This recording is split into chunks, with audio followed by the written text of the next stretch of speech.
After 8 years of Justin Trudeau, cost of housing has doubled. Cost of mortgage payments, rent, and home prices have doubled, which means 9 out of 10 young people who don't own a home believe they never will. Think what that does to someone's psychology. You're 30 years old, you're in your parents' basement, you can't start a family, you can't save for your future, you can't build credit or collateral. And worse, based on today's high interest rates and rising costs, you calculate that you never will. So you lose hope. Worse, many homeowners are losing their houses because interest rates are going up after 8 years of Justin Trudeau, despite the fact that his government said they would stay low for long. So those people lose their homes and on the street and addicted to drugs. And after 8 years of Justin Trudeau, 30,000 people have died of drug overdoses. Crime rages as more and more violent acts go unpunished, with a 32% increase in violent crime after 8 years of Justin Trudeau. Meanwhile, 1 in 4 Canadians skip meals, and 1 in 2 cut back on groceries because food prices have gone up so fast under Justin Trudeau and his carbon tax. People are walking into food banks, asking help with medical assistance and dying, not because they're sick, but because they're hungry and miserable after 8 years of Justin Trudeau. Veterans who go seek help are told by their own government they should consider getting medical assistance and dying instead of getting the service they deserve. And finally, the government says that all those people suffering from mental health, understandably, with how badly things are going, the government says they should use medical assistance in dying. This is the hopeless state that Justin Trudeau has created. In Canada today, after 8 years of Justin Trudeau, everything feels broken. But instead of fixing those things, or at least taking responsibility for breaking them, the Prime Minister seeks to divide and distract. See, he thinks that if you're afraid of your neighbor, you'll forget that you can't pay your rent. If you're afraid of a trucker, you might forget that you're hungry and take your eyes off of the guy who caused the problem in the first place. Now, don't take my word for it. This is what a Liberal MP said when he commented on the Prime Minister's conduct. Stop dividing Canadians. And I'm quoting, stop dividing Canadians. To stop pitting one part of the population against another.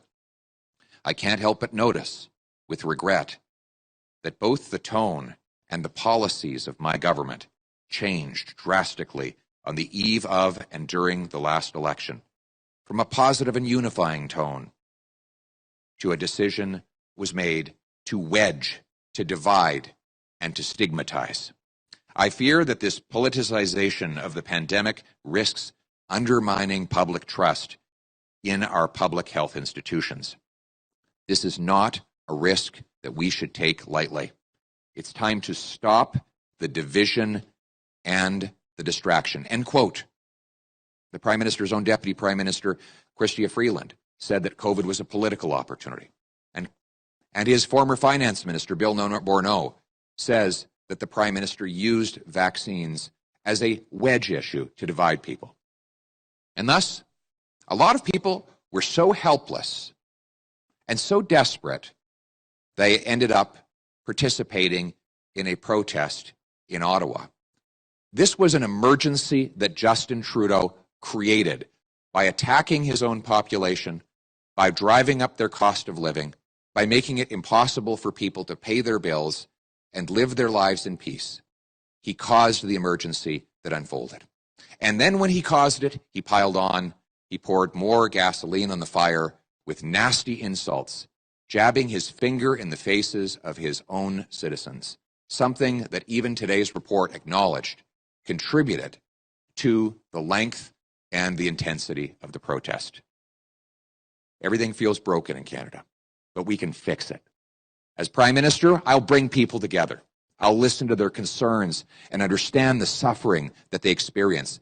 In fact, I'll reverse the policies that caused that suffering in the first place by eliminating the carbon tax so that we can bring down heat, gas, and grocery bills, by clearing away the bureaucratic gatekeepers to build more homes so our young people have a place to live.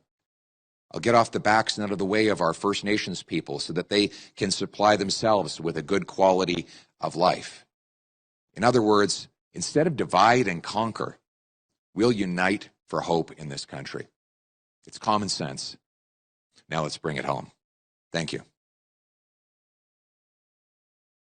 Open the floor for questions. We have time for 5 questions. Thanks, Carrie Tate from the Globe and Mail. I'm wondering if the story in today's Globe and Mail about China and the last election, whether that demonstrates the need for a foreign agent registry to track, monitor, influence on behalf of other countries. First of all, with regards to the Globe story, it's clear that Justin Trudeau has been covering up the interference of the authoritarian regime in Beijing. He claims he never knew anything about it. But is it really believable?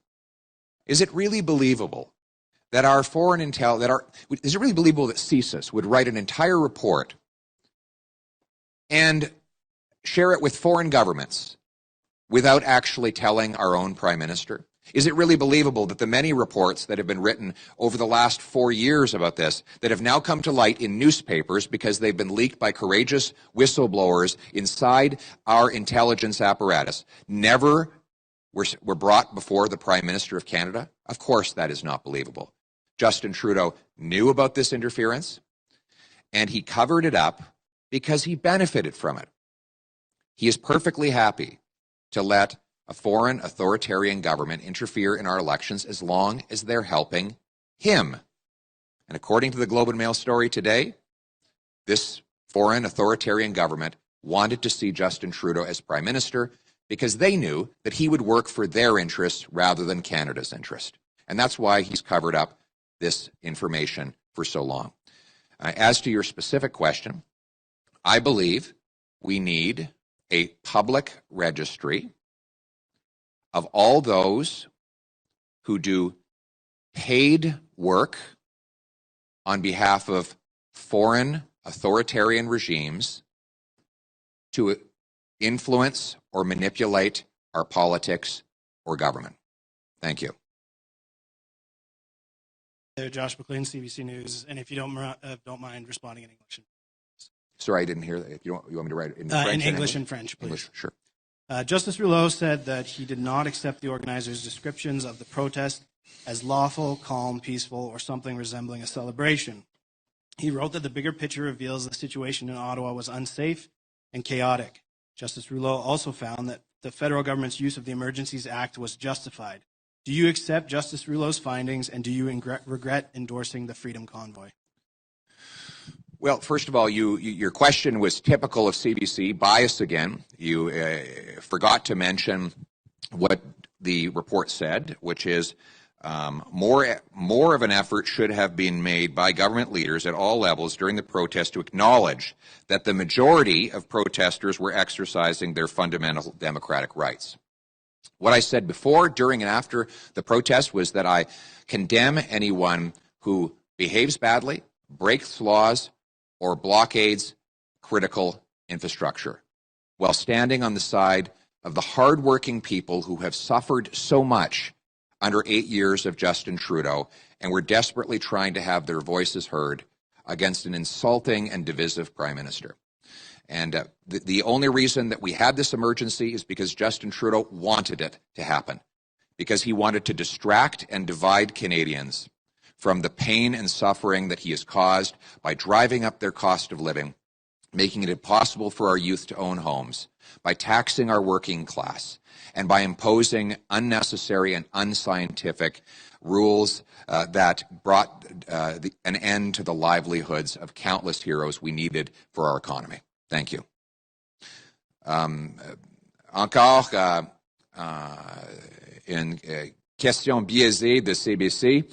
Je sais que, I should maybe say this in English as well. I know that the president of CBC has launched a campaign against me, and so I can expect that there are going to be a lot of reporters coming to carry out that campaign on her behalf. I think the CBC should act as an unbiased source of news, not a political campaign machine for the Prime Minister.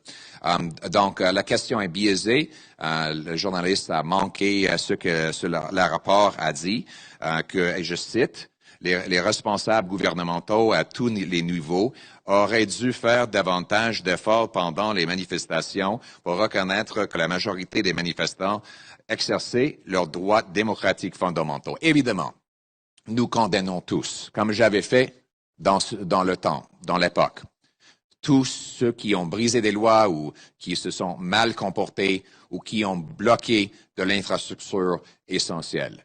Mais en même temps, il y a beaucoup de monde qui souffre à ce pays.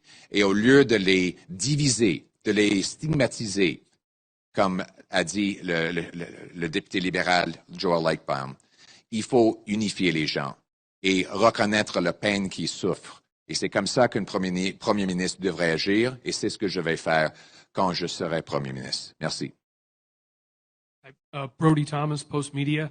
The federal government today announced its interim sustainable jobs plan, previously known as the Just Transition. I'm wondering if you have any thoughts on the plan as presented and how a conservative government might approach this differently.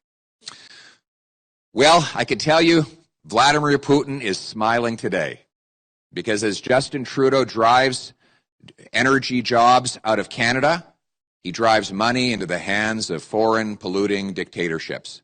We know because Trudeau has killed most of the LNG projects that were on his desk when he took office. The Europeans have to rely on Putin to heat their homes and feed their industry with gas that we could be supplying cleaner, more ethically, and to the benefit of our First Nations people right here in Canada.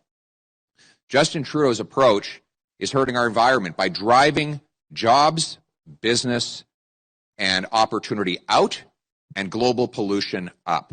The answer is to develop our resources here in Canada while incentivizing our companies to do so with the lowest possible emissions. That will bring greenhouse gases down and opportunities and jobs up. In other words, this is common sense. It's time to bring home our jobs, bring home our businesses, and bring home our resource development. Let's bring it home. Hello, Mr. Poilievre. Jonathan Bradley, Western Standard.